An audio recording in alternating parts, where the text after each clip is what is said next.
Pero primero vamos a orar.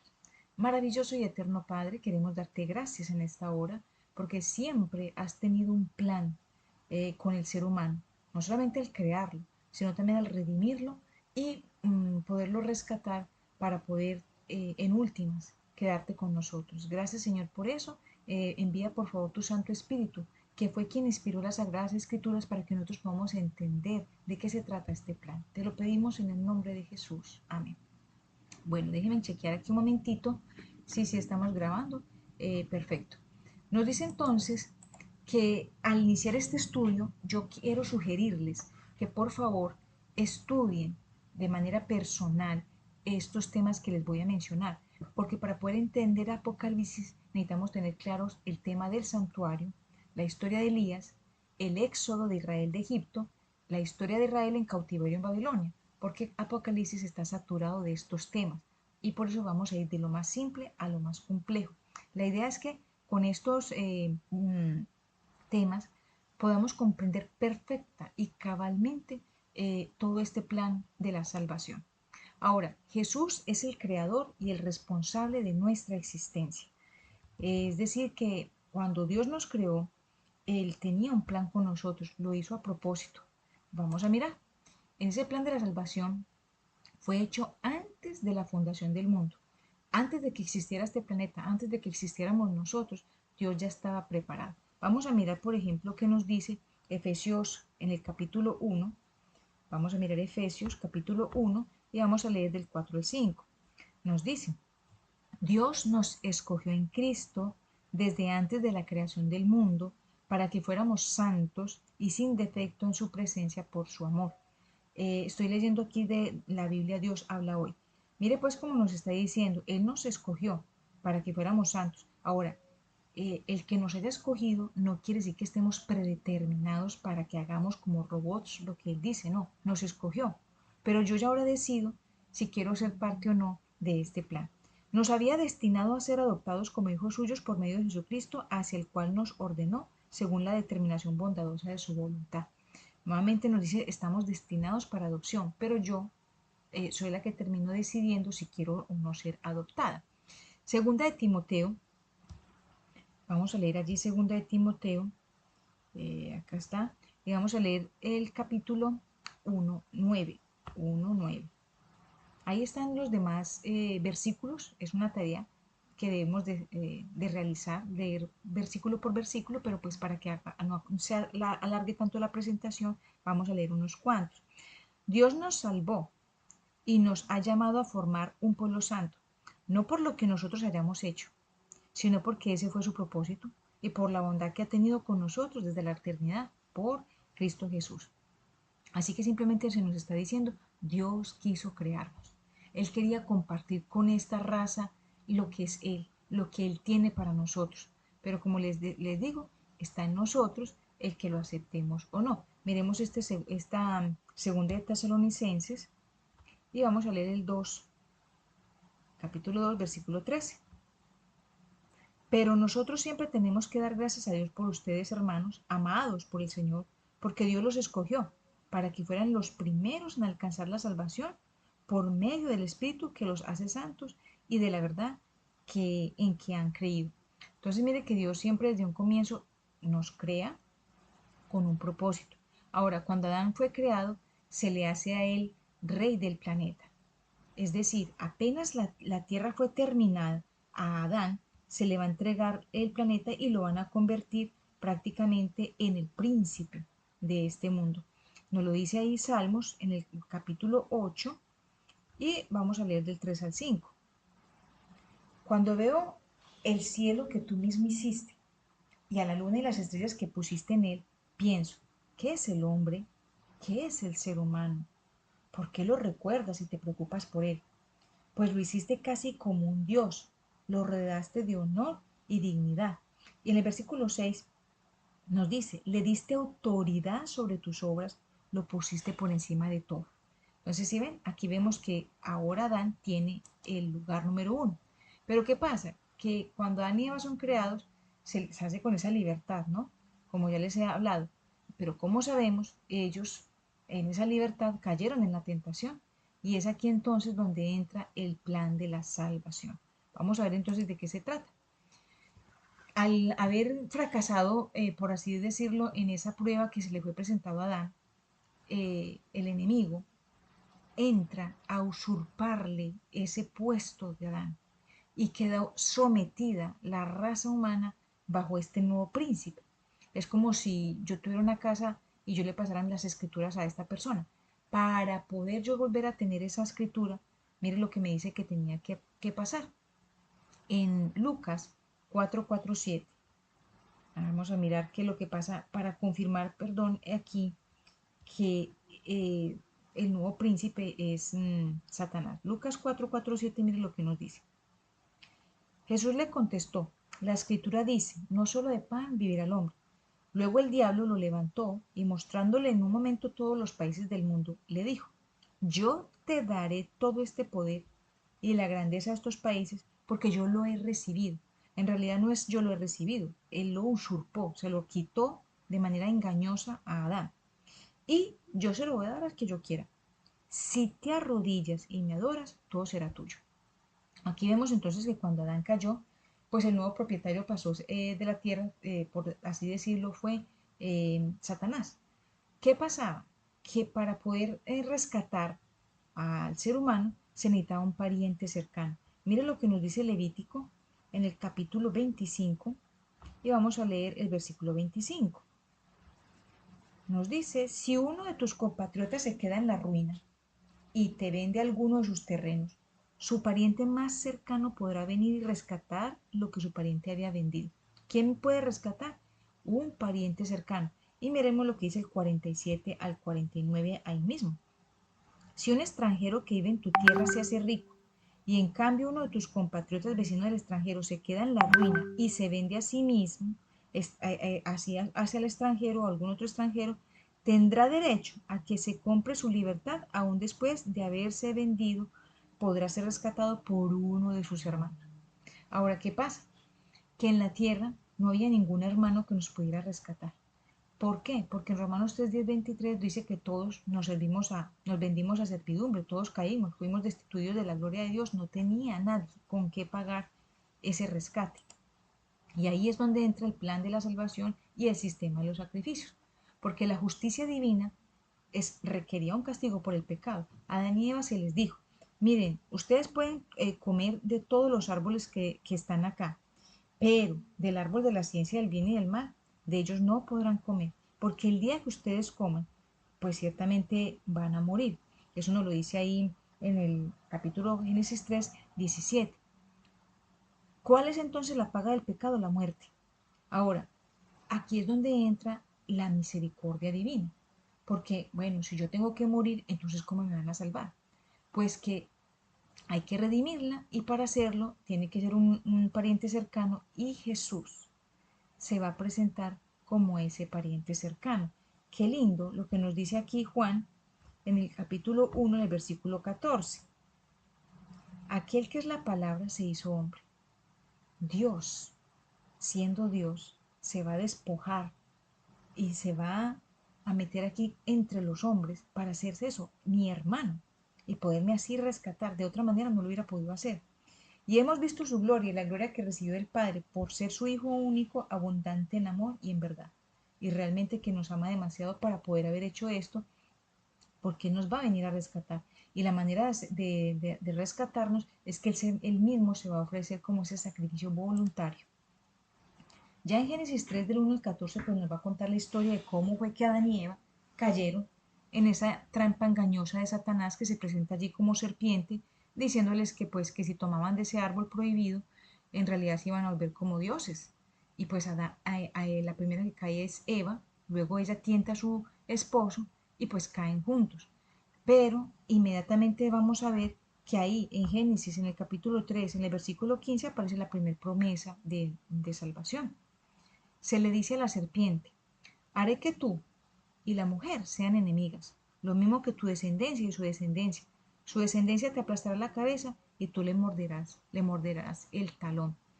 Es decir, que de la descendencia de la mujer, que sería Cristo, cuando Cristo llegara a esta tierra, él iba a morir, pareciera una derrota. Satanás ahí le muerde el talón, lo derroté. Pero lo que no contaba Satanás es que él iba a resucitar y al hacerlo, la derrota final la va a recibir entonces Satanás. Ahora, en el Edén, ¿qué fue lo que le indicó a Adán y a Eva que ellos habían pecado? Pues que se vieron desnudos. Antes ellos habían ofrecido perfecta obediencia a la ley y tenían un manto de justicia y un manto de luz literal que los cubría. Pero al pecar ellos pierden esos dos mantos. Por tanto hay que restaurarlos ambos. ¿Cuáles eran? Cubrir la vergüenza de la desnudez física y a la vez ofrecerles un manto de justicia de parte de Jesús. Porque Jesús, al no pecar, al estar íntegro frente a la ley, puede hacer eso por nosotros. Aquel mismo día se va a instaurar el sistema de sacrificios. ¿Qué es lo que va a pasar? Pues que ahí en Génesis 3:21 se nos dice que el Señor va a vestir a la mujer y al hombre con unas túnicas de pieles. Pero mire de dónde salió esa piel. Eso quiere decir que tuvo que haber una muerte, la muerte del cordero. Entonces, al morir ese primer corderito, Dios les está diciendo a Adán y Eva, bueno, esto era lo que les esperaba a ustedes, pero yo les voy a mandar a ustedes a un Salvador, representado en este cordero. El cordero va a morir por usted. Y no solamente va a morir por usted, sino que le va a dar la justicia a usted. Por eso toman la piel, se la colocan a Adán y a Eva, y eso es lo que se le llama entonces la justicia de Cristo, porque Él va a tomar nuestro lugar, va a cubrir no solamente la desnudez física, sino también la moral. Ahora, Adán y Eva tuvieron que ser sacados del Edén por misericordia. Dios nunca hace algo por maldad, por venganza, porque de Él nunca sale eso. ¿Por qué por misericordia? Porque resulta que adentro también estaba el árbol de la vida y ellos ya habían pecado. Eso es como si usted y yo tuviéramos un cáncer y que me diera a mí una medicina que en vez de aliviarme me extienda el cáncer por toda la eternidad. Entonces la idea era que no, el cáncer había que exterminarlo y por eso lo sacan para que ellos no tengan por ahora acceso a ese árbol. ¿Y qué pasó? Que pues que de ahí en adelante el Señor va a colocar unos querubines a la entrada del Edén para que no tengan acceso allí. Pero ahí mismo, en ese punto, seguramente se va a erigir el primer altar. Un altar donde se va a empezar a ofrecer unos sacrificios que hay que estarlos haciendo para que las personas tengan en la mente claridad y recordar hasta que viniera Cristo a la tierra que venía en el tiempo indicado.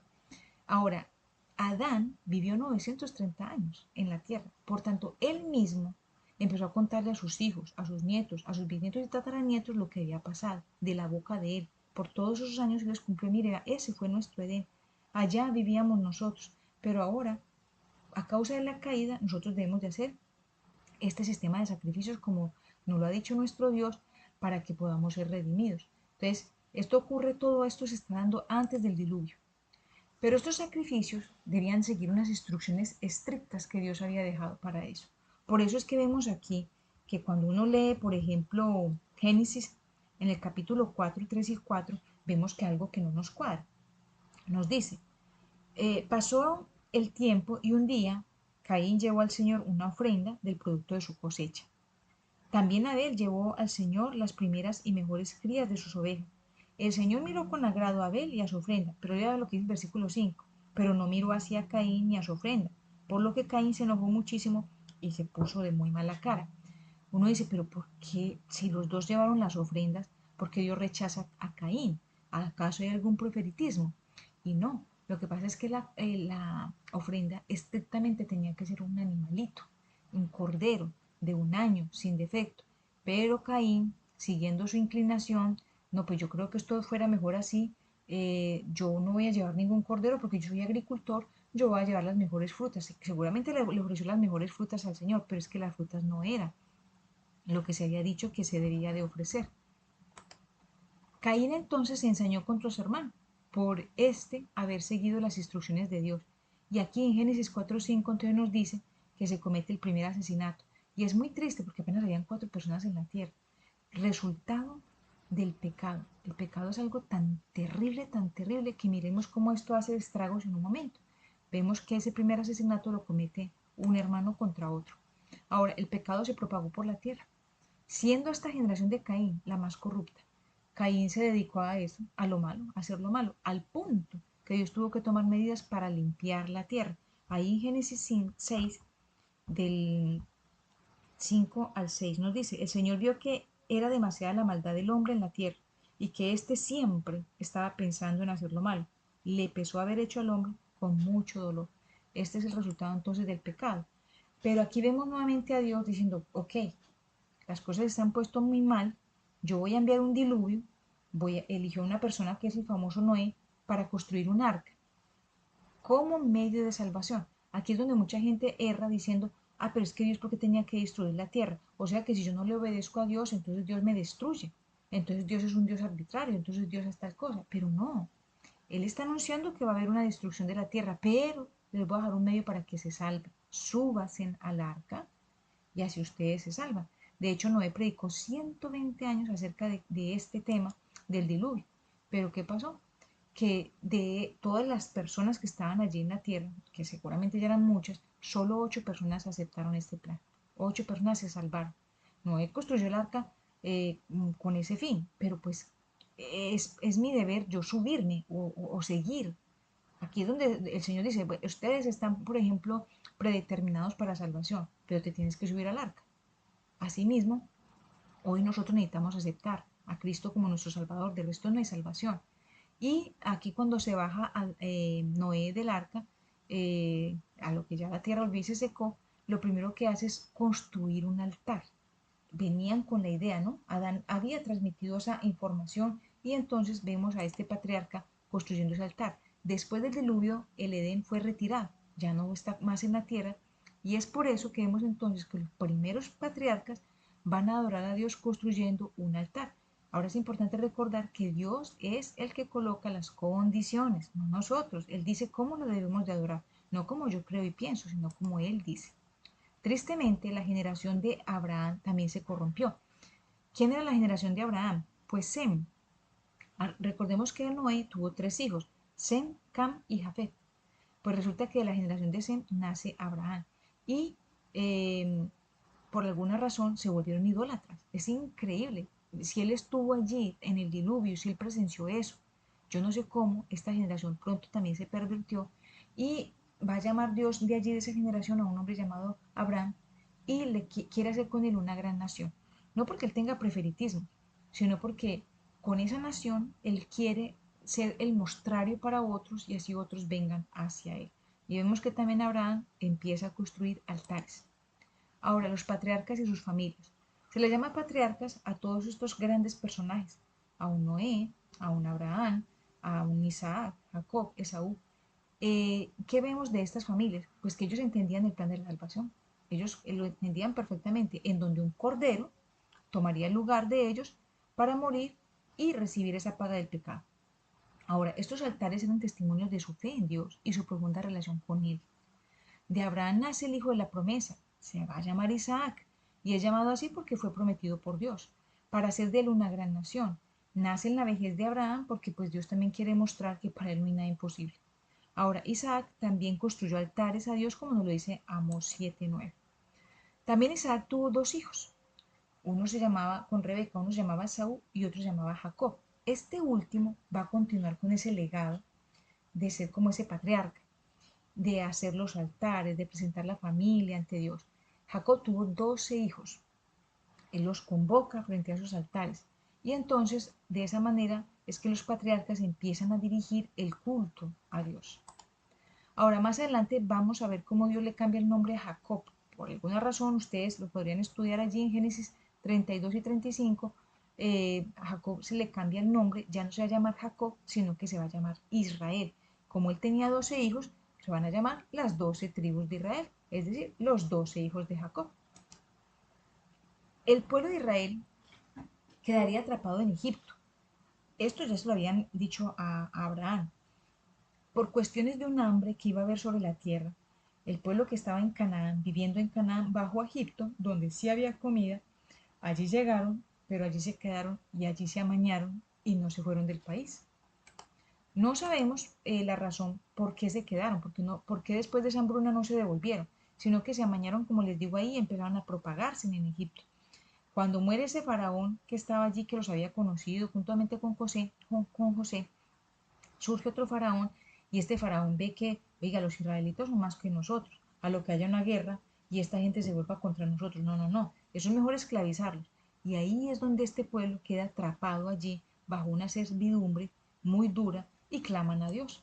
Por eso Dios va a enviar un auxilio a su pueblo y allí es donde levanta un libertador que se va a llamar Moisés. Este es el líder que los va a guiar nuevamente a Canaán. Estaban en Egipto, vuelven a Canaán. Y Dios envía unas plagas, las famosas plagas de Egipto, con las cuales finalmente el pueblo es liberado. Moisés es quien recibe los 10 mandamientos de la ley de Dios y las instrucciones para construir un santuario. Eso es lo que nosotros vamos a encontrar en Éxodo, en Número Levítico, unas instrucciones específicas que se le dieron a Moisés y que él va a seguir fielmente. ¿Cuál era el propósito? Llevarlos prontamente a Canaán. Venga, ya que los saqué de Egipto, vámonos para Canaán, que fue lo que yo les había prometido desde un comienzo con Abraham. Pero este pueblo era rebelde. Usted cuando lee Éxodo, usted no encuentra sino ese pueblo queja y queja, provocando a Dios, quejándose, renegando, pero porque horrible, pero también se ve la paciencia que Dios tiene con ellos. Cuando están de regreso pues de Egipto a Canaán, ellos deciden enviar 2 espías. Oiga, ¿por qué no mandamos a 2 espías allá a esa tierra para mirar a ver si es verdad que la tierra es tan buena como Dios nos lo dice? Y entonces allá llegan 12 personas, 12 hombres, y efectivamente se dan cuenta que la tierra de Canaán es muy buena, que es bastante fructífera, tanto que en números 13-23 se nos dice que 2 hombres fuertes están llevando un racimo de uvas. Yo me pongo a pensar, 2 hombres fuertes, un racimo de, como era una papaya, entonces como era un melón, de fructífera que era la tierra. Al finalizar esa misión que ellos tenían de ver la tierra, que estuvieron allá 40 días, 10 de los 12 hombres llegaron diciendo, no podemos tomar esa tierra, de allí hay gigantes, eso no es posible, la ciudad es fortificada. Les metieron temor al pueblo.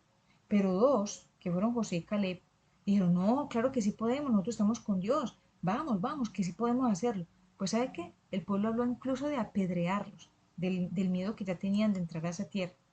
Y ese fue el motivo por el cual Dios pronuncia una sentencia que los va a llevar a quedarse en 40 años en el desierto. Y simplemente Dios dice, bueno, 40 días estuvieron vigilando Canaán, van a estar 40 años en el desierto por no haberme creído.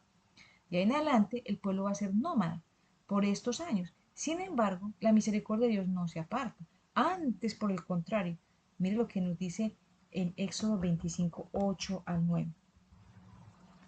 Éxodo 25, del 8 al 9. Y hágame un santuario para que yo habite entre ellos. Pero este lugar donde yo he de habitar y todos sus mujeres tienen que hacerlos exactamente iguales al que yo te voy a mostrar. ¿Qué quiere hacer Dios con el pueblo? Va a morar con ellos. Con ese pueblo que es tan quejón. Dios mío, con el pueblo que es tan rebelde. Dios dice, yo quiero morar con ellos. Es el ser humano el que huye de Dios. Ahora ese santuario eterno es construido por Moisés, siguiendo pues esas ordenanzas. Era movible porque el pueblo de Dios está caminando hacia Canaán y por indicación del Señor avanzan o por el contrario acampan. Entonces aquí terminamos esta presentación. Espero que muy rápidamente pues haya quedado claro lo que se les presentó acá. Y lo más importante es saber que nuestro Dios, con el plan que Él tiene, siempre, siempre apunta a que usted y yo nos salvemos. Si nos perdemos, será porque usted y yo así mismo lo hayamos querido, no porque Él así lo haya elegido. Vamos entonces a terminar con oración una vez más. Queremos darte gracias, Padre, porque usted siempre piensa el bien para nosotros. Gracias por esta oportunidad de poder comprender un poco más acerca del plan de la salvación, acerca de que tú nos creaste con amor, con la idea de que viviéramos eternamente, pero el ser humano, en su rechazo a ti, en su desobediencia, se alejó. Sin embargo, nuevamente el Señor se acerca a nosotros, enviándonos a su Hijo como el pariente para podernos rescatar. Y le damos gracias porque ahora nosotros podemos tener la esperanza ya de que vino un hombre a esta tierra a restaurar lo que Adán había perdido. Gracias, Padre, por esta nueva oportunidad. Queremos aceptar a Jesús como nuestro Salvador. Queremos aceptar su manto de justicia. Queremos vivir, Señor, para usted, para su honra y para su gloria, en el nombre de Jesús. Amén. Dios les bendiga. Nos vemos entonces en la próxima presentación.